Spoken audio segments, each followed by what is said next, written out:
there is no place like home.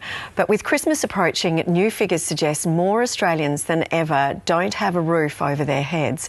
And that's a real worry for Homelessness Australia CEO Kate Colvin, who joins us now. Thanks for coming on ABC News Breakfast. First of all, Kate, just why are we seeing this increase and the system being under such intense strain?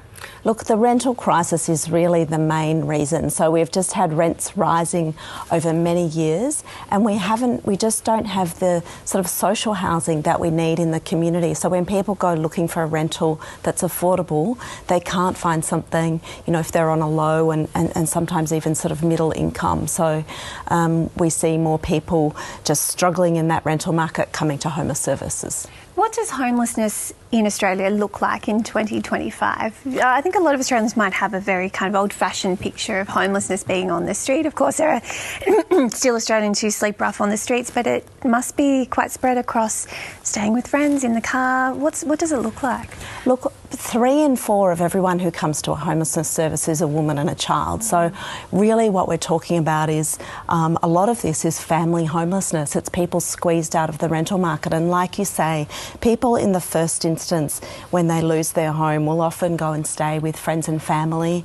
Everyone's squashed in together. Those arrangements tend to, often not last very long.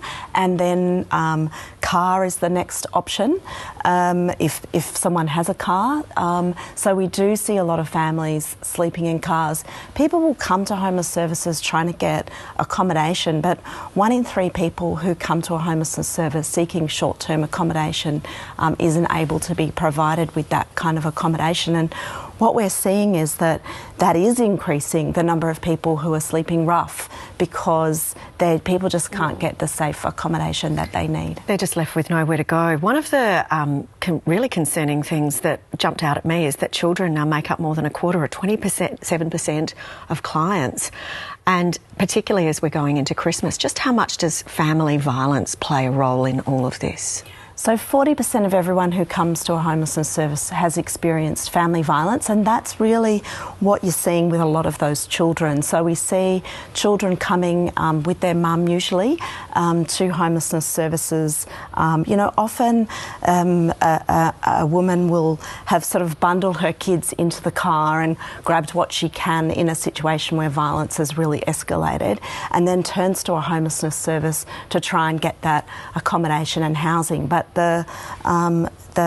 those supports, there's just not enough of them to go around, and there's also not enough of just the worker time that it takes to work with someone to sort out their safety planning and sort out their accommodation.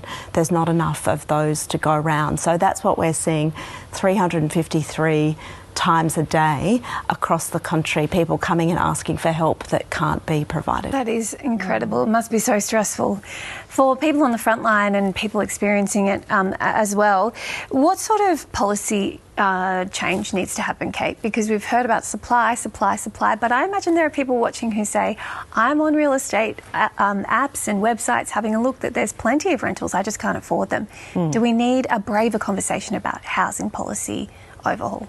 Yes, so we really need to be talking about how do we drive down the number of people experiencing homelessness. So there's a few things there. Firstly, to just really reduce the number of people experiencing homelessness, that continued investment in social housing is really critical, because if someone goes looking for a rental and they can find one, they won't be homeless. Increasing income support is another, like people just, particularly if they're on a fixed income, can't keep up with the rent. But what we also want to see is that when people come to a homelessness service, there's someone there to help them avoid an experience of homelessness. So if you're in a bit of arrears, that can be sorted out with a bit of brokerage money and a skilled worker who can get on the phone to the landlord and sort that out a payment plan, sort out those arrears.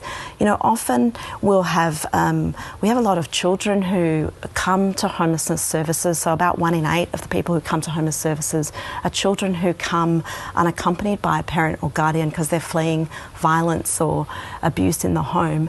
A skilled worker can, sometimes if that's conflict in the home, they can mediate that conflict, or they can work with the young person and find perhaps an aunt or someone else in their networks who can be a safe place for them to stay. So you're really talking about integrated and wraparound services and combining them all in a better way. Yes, absolutely. And it's about those supports that really prevent someone becoming homeless, because when someone does come to a homeless service and gets that intervention, their homelessness is prevented in 80% of cases.